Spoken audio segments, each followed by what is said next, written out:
Hola, ¿cómo están? Bueno, yo estoy nerviosa, así que no tan bien. Hace 10 años, más o menos, los que eran mis líderes de jóvenes en ese momento, que no le estoy mirando ahora,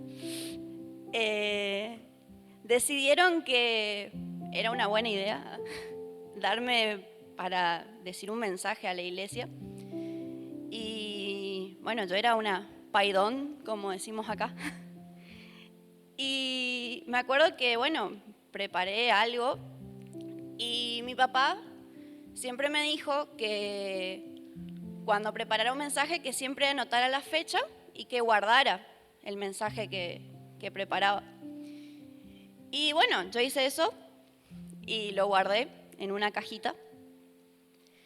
Y pasaron los años, el año pasado justamente estaba guardando unos apuntes que ya no me servían más y encontré en esa cajita el mensaje que había compartido aquella vez, era un mensaje cortito, y me pongo a leer y fue como si la Sabri del pasado me diera una cachetada así.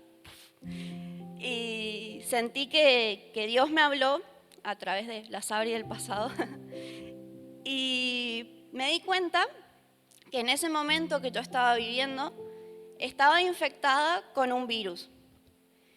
Y era un virus letal, como es el título de la prédica de esta noche. Y Dios obviamente no me quería ahí y bueno, me trabajó mucho con esa palabra durante todo este tiempo, hasta ahora lo sigue haciendo. Y bueno, cuando el pastor me dijo que compartiera una palabra, yo trataba de esquivarle, quería hablar de otra cosa o de otros temas, pero siento en mi corazón que así como yo necesité en ese momento esa palabra, hay alguien que hoy también la necesita y por eso la quiero compartir. La historia de la que voy a estar hablando empieza en Primera de Reyes 17 y termina en Segunda de Reyes 2.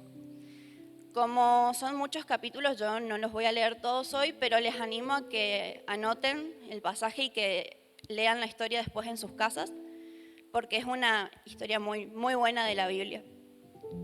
Para ponerles en contexto de qué se trata esta historia, Primera de Reyes y Segunda de Reyes, que en realidad son un libro solo, cuenta la historia, como dice su nombre, de todos los reyes que fueron pasando por Israel después del rey David. Y en estos capítulos que le mencioné, nos encontramos en el reinado del rey Acab. Y la Biblia empieza diciendo, cuando apenas empieza a hablar de Acab, dice que fue el peor de todos los reyes. De todos los reyes que estuvieron antes que él, Acab fue el peor. Dice la Biblia que todo lo que podía ofender a Dios, Acab lo hizo. Empezando por algo muy básico. Como escuchamos en la palabra del domingo pasado, desde la familia de Abraham y todos sus descendientes, ellos tenían una regla muy clara que era no casarse, no unirse con alguien de otra nación, con alguien que adoraba a otros dioses. ¿Y qué hizo Acab? Fue y se casó con alguien de otra nación. Encima no con cualquiera, sino con la peor de todas, o sea, la peor que podía elegir, con esa se casó. Esta chica se llamaba Jezabel. Jezabel era hija del rey de los Sidonios, que era otro pueblo. Y ella, como era hija del rey, desde muy chiquita fue criada para ser sacerdotisa del dios Baal. Dicen los que estudiaron toda la historia de la Biblia que Jezabel tenía un carácter fuerte, enérgico y que era muy manipuladora. No le miren a nadie, por favor. Y tan manipuladora era que cuando se casó con Acab, no solo le convenció a él de adorar al dios Baal, sino que mandaron a construir templos por todo el reino de Israel y obviamente estos templos eran dedicados a Baal y guiaron a toda la nación a adorar a Baal. Dijeron, ¿saben qué? El Dios que ustedes adoraban no sirve, Baal es el Dios verdadero. Y Baal era conocido, supuestamente, como el Dios del sol, el Dios del fuego, de la tormenta, y también representaba la fertilidad. Por tanto, ellos creían que Baal era el encargado de que ellos tuvieran buenas cosechas, de que sus campos produzcan y de que tengan alimento. Para que sepamos nomás en qué situación se encontraba el reino, la adoración a Baal consistía en grandes banquetes, fiestas, bailes sensuales y ritos sexuales en los templos, o sea, dentro de los mismos templos. Y también, como extra, hacían sacrificios de niños primogénitos. O sea, si vos querías una bendición extra y tu hijo te molestaba un poco, hacías un 2 por 1. No, mentira. Entonces, en este contexto se encontraba Israel, totalmente alejados de Dios, alejados de todo lo que Dios había hecho por ellos, se habían olvidado completamente y estaban adorando a este Dios. Entonces, la Biblia nos cuenta que en Primera de Reyes 17 se levanta un hombre que seguía adorando a Dios y que seguía sirviendo a Dios. Este hombre se llamaba Elías el Tisbita. Dice la Biblia que Elías era un profeta del Señor y él estaba, al igual que Dios, indignado con la situación de su pueblo. Él quería un cambio, quería que la nación vuelva a Dios. Entonces decide hacer algo al respecto. La Biblia nos dice que él se pone a orar, ora fervientemente y se presenta ante el rey. Entonces va y le dice a Acab, vos crees que tu Dios controla las lluvias, controla el tiempo, te alejaste totalmente del Dios verdadero y para demostrarte que estás haciendo cualquier cosa, yo voy a orar y va a parar de llover. No va a haber ninguna gota de lluvia hasta que yo vuelva a orar y le pida a Dios que vuelva a mandar la lluvia. Estamos hablando de lo que hoy es la región de Palestina, que es una región que de por sí es seca, o sea, el clima es muy seco. Si se corta la lluvia, no hay cultivos, no hay cosecha, no se puede sembrar. Por lo tanto, que Elías declare esto, estaba declarando una gran crisis económica en todo el reino. Entonces, obviamente, que si pasaba esto, Elías no iba a tener muchos amigos en el reino porque era el tipo que declaró la sequía. Entonces, Dios le dice a Elías que tenía que resguardarlo y protegerlo porque el rey lo iba a querer matar. Y lo lleva, primeramente, a un lugar que es el arroyo de Querit. Y Dios no solamente le protege a Elías, sino que empieza a entrenar su vida, a entrenar su corazón, a prepararlo para lo que iba a venir después. Dicen que el arroyo de Querit en sí significa corte, significa quebrantamiento. Entonces es un lugar que Dios le lleva a Elías para empezar a entrenarlo, a quebrantarlo, a cortar lo que estaba mal, para que Elías se fortalezca, para que Elías empiece a confiar realmente en Dios y conocer a Dios. Dice que en este lugar Dios le manda la comida a través de cuervos para que no le falte el pan, no le falte la carne.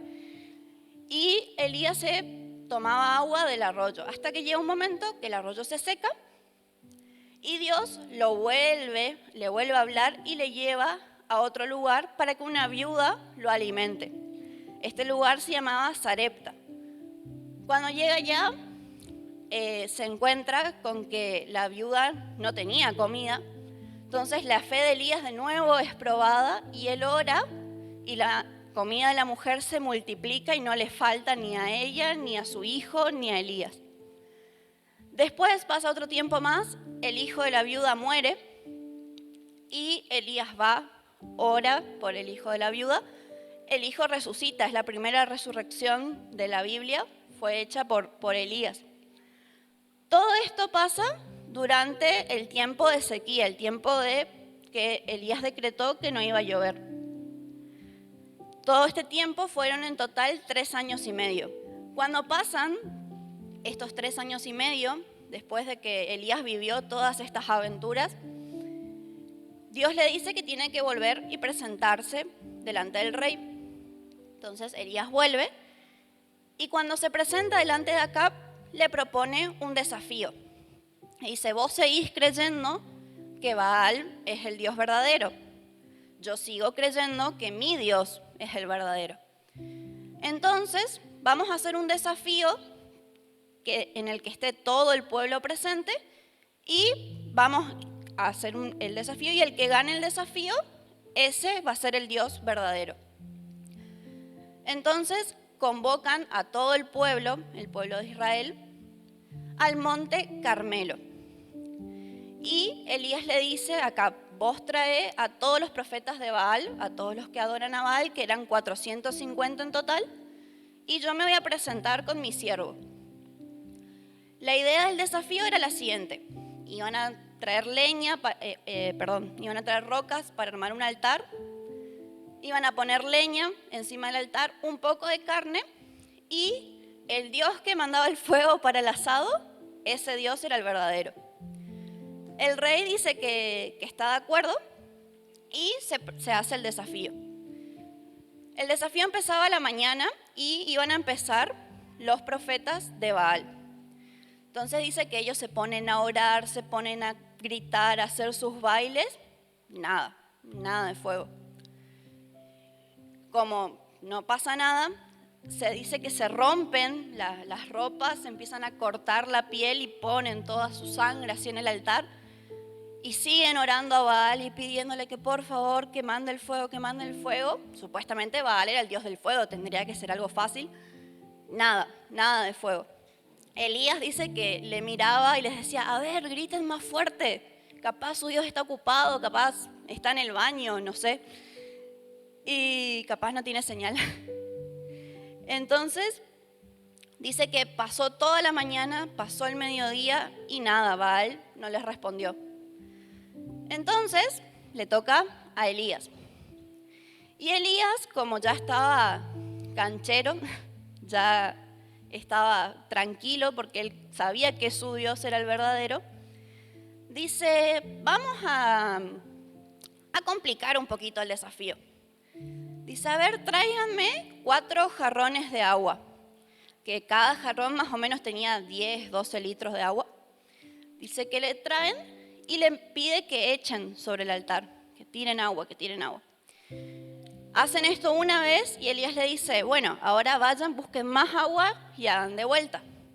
Van con los 4 jarrones, vuelven, tiran todo el agua, se va, vuelve. Y así 3 veces lo hicieron. Elías quería que se sepa que no había trucos, que él no tenía ningún fosforito. Y también para que la gente que después iba a ver por YouTube no diga, nada, el video está reeditado.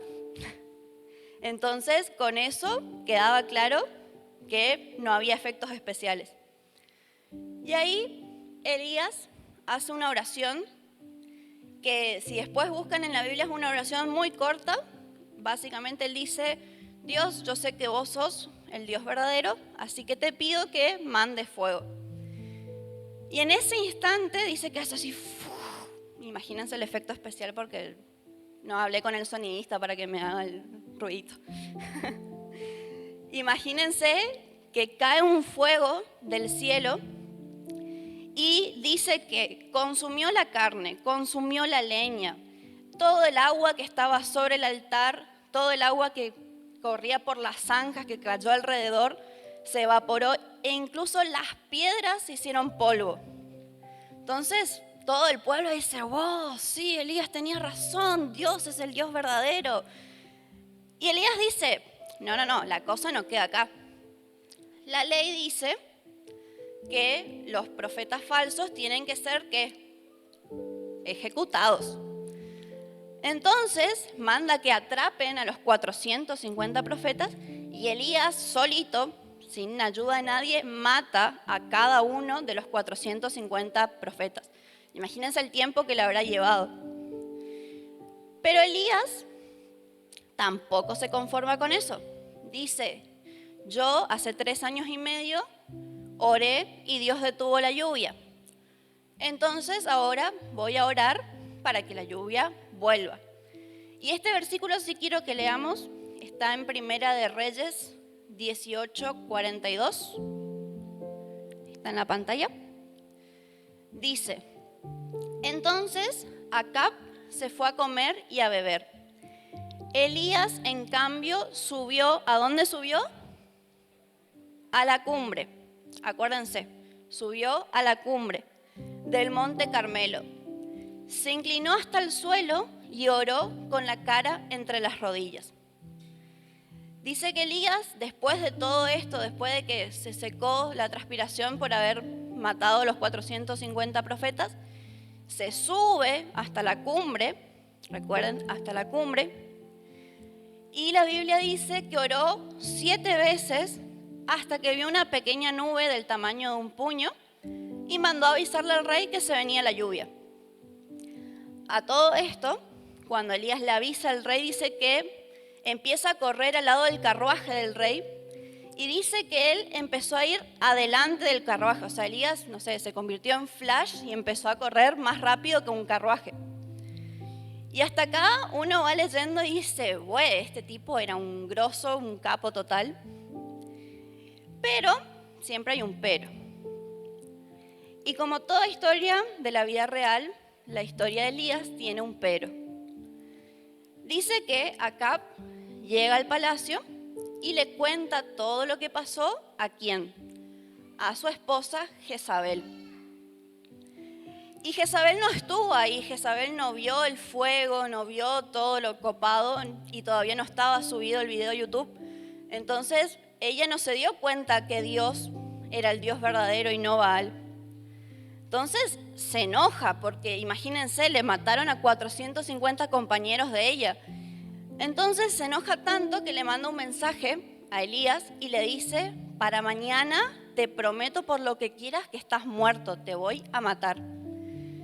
Y ahí nos vamos a Primera de Reyes 19, versículo 3, que dice, Elías tuvo miedo y huyó para salvar su vida. Se fue a Berseba, una ciudad de Judá, y dejó allí a su sirviente. Luego siguió solo todo el día hasta llegar al desierto. Se sentó bajo un solitario árbol de retama y pidió morirse. Basta ya, Señor, quítame la vida, porque no soy mejor que mis antepasados que ya murieron. Y acá uno dice, ¿qué? O sea, el tipo vivió solo en el desierto, le alimentaron los cuervos, multiplicó la comida de una viuda, resucitó a un chico, bajó fuego del cielo, hizo que Dios bajara fuego del cielo, mató a 450 profetas, oró para que la lluvia se detenga, la lluvia se detuvo, oró para que la lluvia vuelva, la lluvia volvió. Y ahora, ¿qué le pasó? O sea, aparte no es la primera vez que le querían matar, o sea, él durante 3 años y medio le buscaban para matarle. ¿Por qué ahora se pone así? Y es porque Elías se contagió, se infectó con un virus. Y a este virus vamos a llamarle el virus de Jezabel. Elías era tan humano como vos y como yo. Y después de lograr todas estas cosas, él seguramente estaba cansado, porque imagínense cuánto tiempo habrá pasado, cuánto tiempo le habrá llevado a hacer todo esto. Y cuando físicamente nosotros estamos cansados, somos más vulnerables a Satanás. Y hoy les quiero compartir cuáles son los síntomas de este virus. El virus de Jezabel se conoce como un espíritu manipulador. ¿Y cómo ejerce esta manipulación? A través del miedo y la intimidación. Nos hace sentir amenazados, nos hace sacar como las garras, querer defendernos a toda costa. Nos hace pensar en nosotros mismos y en salvarnos a nosotros mismos. Y el primer síntoma de este virus es el aislamiento.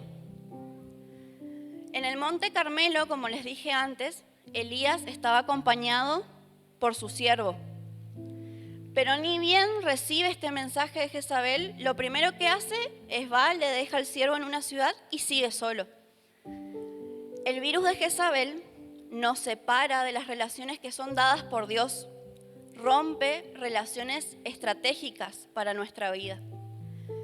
El segundo síntoma es la confusión y la inestabilidad.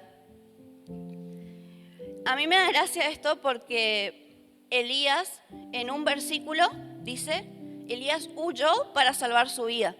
Y 2 versículos más tarde dice, Señor, quítame la vida. Entonces, ¿quería estar vivo o quería estar muerto? O sea, sí, quería que Dios le quite la vida porque ya no se quedó y que Jezabel le mate y listo, chau.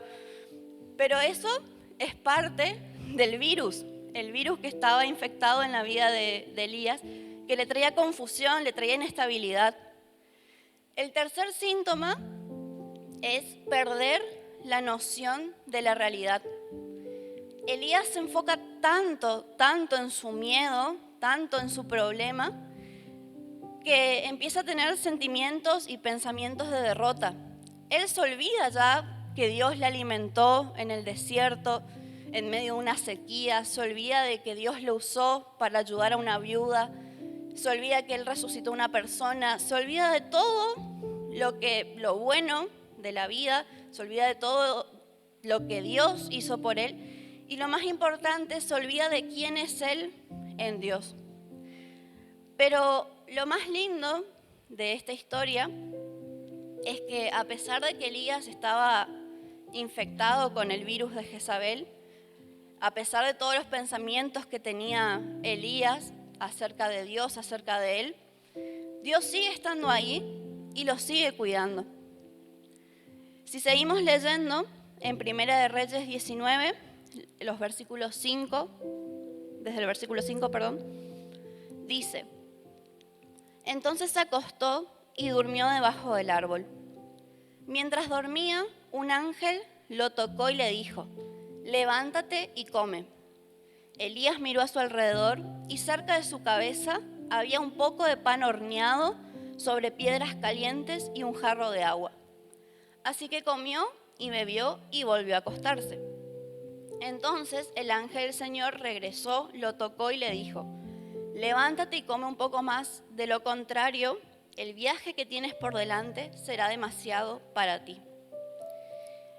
Y a mí me encanta porque Dios no entra en el juego de Elías. Dios nos dice: ay, pobrecito, él está triste. No, mira, pero ya hizo tanto. ¿Sabes qué? Vamos a dejarle nomás ahí. Vamos a jubilarle a Elías. Y no, Dios no es así. Dios le recarga las pilas, le da alimento para que se levante, pero le dice: te levantás porque todavía tenés trabajo, yo no terminé con vos. Sigue diciendo en el versículo 8, entonces se levantó, comió y bebió. Y la comida le dio fuerza suficiente para viajar durante 40 días y 40 noches hasta llegar al monte Sinaí, la montaña de Dios. Allí llegó a una cueva donde pasó la noche. Entonces el Señor le dijo a Elías: ¿qué haces aquí, Elías? Y este es el peor síntoma del virus de Jezabel, la cueva. Elías hizo algo bien. Se levantó, viajó hasta el monte Sinaí, que era el monte de Dios, pero dice que se metió en la cueva. Y cuando Elías estaba en el monte Carmelo, ¿dónde fue a orar a Dios? ¿Se acuerdan? En la cumbre. Elías sabía que los encuentros con Dios son ¿en dónde? En la cumbre. Entonces, ¿a dónde se va? A la cueva. Y yo digo, pero Elías ya sabía, encima estaba en el monte de Dios, el monte Sinaí, donde Dios habló con Moisés, donde Dios hizo el pacto con su pueblo. Pero Elías estaba infectado todavía y se mete en una cueva. Porque cuando somos infectados por el virus de Jezabel, podemos estar en el monte de Dios, podemos estar en la iglesia, podemos estar orando, estar sirviendo en la iglesia, Podemos tener comunicación con Dios, pero si estamos en un lugar emocional o en un lugar mental que es incorrecto, no estamos en la cumbre, estamos en la cueva. Y aunque la cueva está dentro del monte Sinaí, esa cueva no es un lugar dado por Dios. La cueva está puesta por el enemigo, está puesta por Satanás. Es un lugar espiritual que le pertenece a Satanás. ¿Y por qué? ¿Por qué Dios no está en la cueva si Dios está en todos lados, como decimos siempre? El problema con la cueva no es que Dios no nos hable, porque Dios le seguía hablando a Elías. Pero no sé si alguna vez vieron alguna cueva, o estuvieron en una cueva, o vieron en alguna película. Las cuevas, como son lugares cerrados, tienen mucho eco por todas partes. Vos hablás y es eco, eco, eco. Entonces, si nosotros estamos en una cueva, solo escuchamos el eco de nuestra propia voz. Ayer Raúl nos compartía sobre las voces que escuchamos. Y en la cueva nosotros escuchamos nuestros propios pensamientos. Y si estamos infectados, escuchamos esos pensamientos de derrota, esos pensamientos de fracaso.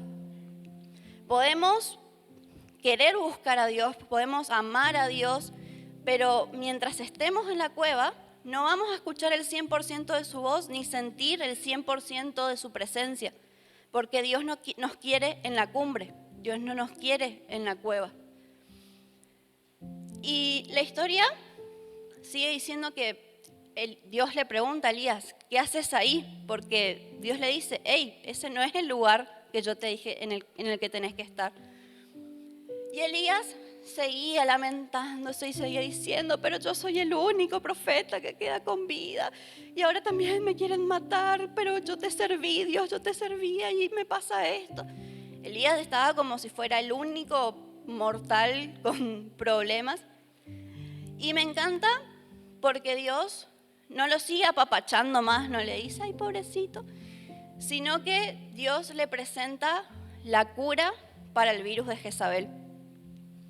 Y hoy les quiero compartir totalmente gratis cuáles son los remedios para curar el virus de Jezabel. Si vos por ahí estuviste escuchando y sentís que tenés alguno de los síntomas, o por ahí no, por ahí estás bien, igual te invito a que los guardes en tu corazón porque te van a servir también para no infectarte con el virus. El primer remedio es no te olvides de comer.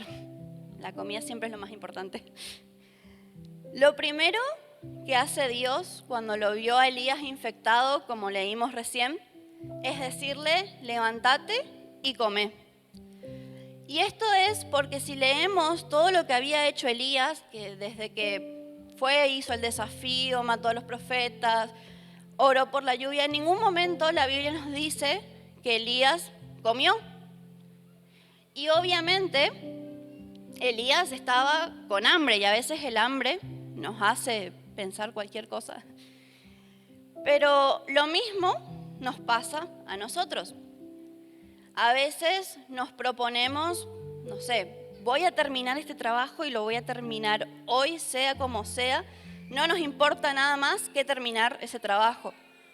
O muchas veces nos concentramos, no sé, los que somos estudiantes, voy a estudiar para este final, voy a sentarme y voy a estudiar las 25 unidades y hasta que no terminen las 25 unidades no me paro. O incluso si nos ponemos más espirituales, a veces nos metemos a full en un ministerio y servimos y nos piden que hagamos tal cosa y hacemos y nos piden que hagamos otra cosa y hacemos y hacemos y hacemos. Y nos va bien, a Elías también le fue bien, pero nos olvidamos de comer y no solamente de la comida física, sino que nos olvidamos del alimento espiritual. Nadie puede vivir comiendo solo una vez por semana, ¿no es cierto? Nadie de acá dice, no, yo como solo los sábados o yo solo como los domingos y el resto de la semana no como. En lo espiritual es lo mismo, no podemos vivir solamente de comer los domingos o de comer los sábados. Dios, así como a Elías, nos ofrece el alimento. Hoy en día tenemos una gran tecnología que fue dada por Dios, porque podemos tener cientos de traducciones de la Biblia acá y lo podemos llevar en el bolsillo a cualquier lado. Incluso si no te gusta leer la Biblia, ya no ves el celular para leer la Biblia, hay aplicaciones que ahora podés escuchar. O sea, vos decís, no sé, hoy quiero leer Primera de Reyes, pones play y ni tenés que leer, el celular lee por vos. También, si por ahí no entendés algo de lo que está en la Biblia, googleás, podés buscar y te aparece la definición de lo que quieras. Podés escuchar prédicas en YouTube. O sea, Dios, así como Elías, nos pone el alimento ahí, enfrente nuestro. Pero Dios no le dio la comida en la boca a Elías. Dice que le dijo, levántate y come. Así que está en nosotros levantarnos y comer ese alimento espiritual. El segundo remedio para combatir el virus de Jezabel es por ahí el más obvio, pero es salir de la cueva. Dice que Dios le dijo a Elías primero que salga de la cueva y Elías fue y se paró en la puerta, tipo no estaba ni afuera de la cueva ni adentro. Y Dios de nuevo le dice, no, ¿qué haces ahí? Salí de la cueva. La entrada de la cueva tampoco es el lugar correcto. Dios te quiere ¿en dónde? Afuera. ¿Y en dónde? En la cumbre. Cuando estés en el monte de Dios, ya sea acá en la iglesia o cuando estés en tu privado con Él, salí de la cueva de los pensamientos de fracaso, de los pensamientos de miedo, de dolor, porque si no salís, no vas a poder escuchar el suave susurro de Dios que escuchó Elías, que le dice, hey, yo todavía tengo trabajo para vos, yo todavía tengo un plan con Dios, no te quiero allá adentro, te quiero en la cumbre. Y el tercer remedio es buscar un compañero y volver a trabajar. Cuando Elías por fin sale de la cueva, Dios le dice, hey, no estás solo, porque Elías decía, ay, yo soy el único profeta, me voy a morir. Dios le dice, hey, no, hay como 7,000 profetas más que están igual que vos, que no se rindieron ante Baal, y están en la misma situación, y ellos no están en la cueva, ellos están allá afuera. Y Dios le recuerda a Elías que él no está solo. Y aparte, lo manda a seguir trabajando. Le dice, bueno, pobrecito, ya descansa un tiempo, tomate un tiempo, decidí qué vas a hacer, cómo vas a seguir. No, acá a trabajar, a seguir en tu llamado.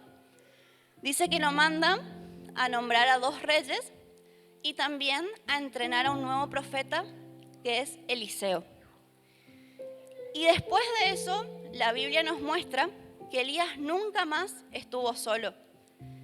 Dice que incluso es gracioso porque hay muchos pasajes en los que Elías decía, bueno, Eliseo, yo me voy a tal ciudad, vos quédate acá, yo voy, vuelvo y ahí seguimos. Y Eliseo decía, no, yo voy con usted, Señor. Elías se iba a otro lado y decía, Eliseo, quédate acá, cuando yo vuelvo seguimos. No, yo voy con usted. Y yo creo que Dios le mandó justamente a Elías a entrenar a Eliseo, no solo porque era bueno para Eliseo, para que Eliseo aprenda, sino porque sabía que si Elías estaba solo, podía volver a caer en la cueva. ¿Por qué? Porque en la soledad somos vulnerables, somos una presa muy fácil y es por eso que Dios pone en nuestra vida relaciones estratégicas como la de Eliseo y Elías. Elías era el mentor de Eliseo y Eliseo era el anticuevas de Elías. Así que te invito a que busques a alguien con quien crecer en Dios. La mejor forma de seguir siempre cerca de Dios es ayudando a otra persona a que se acerque a Dios. Busca a alguien con quien puedas ser sincero cuando sientas que por ahí estás medio infectado con el virus de Jezabel. Busca a un Eliseo o busca a tu Elías que esté ahí acompañándote. El cuarto remedio es tenés que enfrentar a lo que te infectó. Vamos a leer en Primera de Reyes 21, 17. Dice, Pero el Señor dijo a Elías: ve a encontrarte con el rey Acab de Israel, que gobierna en Samaria. Estará en Jezreel, en el viñedo de Nabot, adueñándose de él. Dios no nos exime de los exámenes. No es que dijo, bueno, el rey Acab y Jezabel le dan miedo a Elías, así que no le voy a decir que vaya. No, Dios dice, vas a enfrentar, porque te quedaste ahí, esa lección es la que no aprobaste, vas a repetir la lección. Y dice que Elías se encuentra con Acab, le profetiza a él y a Jezabel una de las peores muertes. No les quiero contar, así después van y leen. Y dice que más adelante, en Segunda de Reyes, se cumple esta profecía de Elías. Así que hoy no es por asustarte, pero vas a tener que enfrentarte a lo que te infectó. Si fue una crítica, si fue una relación rota, si tu Jezabel es alguien que te lastimó, vas a tener que ir, perdonar, amar y hacer lo que Dios te diga que hagas con esa persona. Si tu Jezabel, si lo que te infectó fue el miedo al futuro, vas a tener que ponerte las pilas, enfocarte, como aprendíamos el domingo pasado, y vas a tener que enfrentar el futuro. Dios no va a decir, bueno, voy a hacer que se gane la lotería, así él está tranquilo de que su futuro está a salvo. No, vas a tener que enfrentarte a aquello a lo que le temes. Y me atrevo a decir que si entraste a la cueva, si huiste, si te dio miedo una enfermedad, capaz Dios haga que tengas que enfrentar esa enfermedad. Pero si te toca, te invito a que lo hagas desde la cumbre, que no huyas a la cueva. Y por último, la historia de Elías termina de una forma espectacular. Dice que Elías no conoció la muerte física. Dios se lo llevó en un carruaje al cielo, literalmente. Pero antes de eso, esto está en el capítulo 2 de Segunda de Reyes, que pueden leer también después. Dios le pide a Elías que vaya a 3 lugares específicos. El primer lugar, Dios le pide que vaya a Betel. Betel significa lugar de adoración. Y yo pienso que Dios le hace a Elías que vaya a este lugar, obviamente acompañado con Eliseo, para decirle, Elías, vos pasaste por cosas buenas, pasaste por cosas malas, tuviste cosas que hiciste bien, hubo cosas que hiciste mal, pero lo más importante es que me adoraste. Y hoy te quiero recordar lo mismo a vos. No importa si pasás por cosas buenas, si pasás por cosas malas, si por ahí hiciste bien las cosas, por ahí volviste a caer, hiciste mal. Siempre hay que recordar que la adoración es nuestro refugio. Después, dice la Biblia, que Dios lo lleva a Jericó. Jericó significa lugar de batalla y de victoria, o también una ciudad fragante. Y pienso que Dios le lleva a este lugar a Elías para que recuerde las batallas que peleó y ganó. Porque muchas veces cuando estamos infectados, solo recordamos las cosas malas, y me equivoqué y lo volví a hacer, y yo dije que no iba a hacer más y volví y fracasé, y ay, ¿por qué dije esto? Y ay, ¿por qué hice eso? Pero Dios le lleva a Elías a Jericó para recordar las batallas que ya ganó. Y esto es lo importante, que siempre hay batallas que ya ganamos, por más mínimas que sean, por más de que esa batalla haya sido, no sé, un día te tentaba mentir o te tentaba poner una excusa y dijiste la verdad, bueno, eso ya es una batalla ganada. Por ahí tenías timidez y no te animabas a hablarle a alguien de Jesús y le hablaste y esa persona conoce a Dios, ya es una batalla ganada. Así que nunca te olvides de tu Jericó, nunca te olvides de tus batallas ganadas. Y por último, dice la Biblia que Dios lo lleva al río Jordán. Y Jordán significa el que desciende. En realidad es como algo que es grande y se hace chiquito. Y creo que lo importante de esto, que Dios nos dice a través de esto, es que cuando vengan las Jezabeles, nos hagamos chiquitos, pero no para correr a la cueva, sino chiquitos para correr a los brazos de Dios. Que siempre muramos, que seamos humildes, que soltemos el control y se lo entreguemos totalmente a Dios. Así que este es el último remedio para curar el virus de Jezabel, que es siempre adorar, siempre recordar las batallas ya ganadas y siempre ser chiquitos y entregarle el control a Dios. Y con esto, Elías se gradúa, por así decirlo, de la Universidad de Dios. Dice que, como les conté recién, Elías fue llevado de una forma gloriosa al cielo y también dejó un gran legado en Eliseo. Eliseo fue un gran profeta, que también su historia es apasionante. Y por eso te cuento esta historia hoy, te cuento mi historia también, para que si escuchaste todos estos síntomas que dije y te sentiste identificado o identificada, te quiero traer esperanza.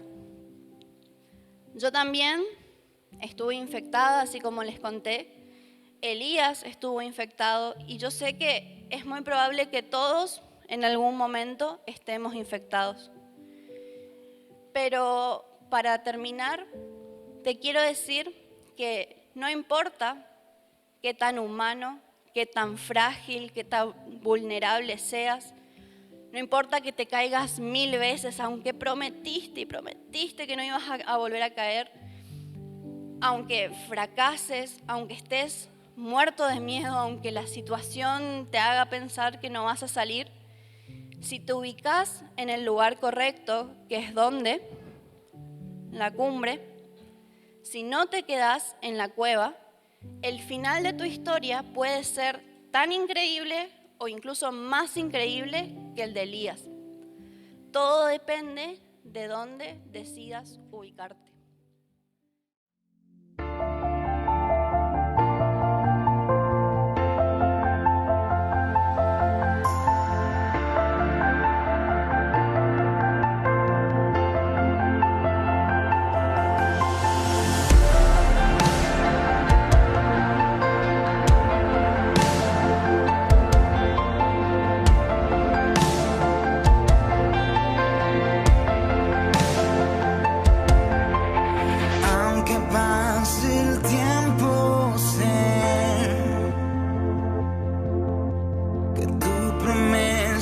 Complete.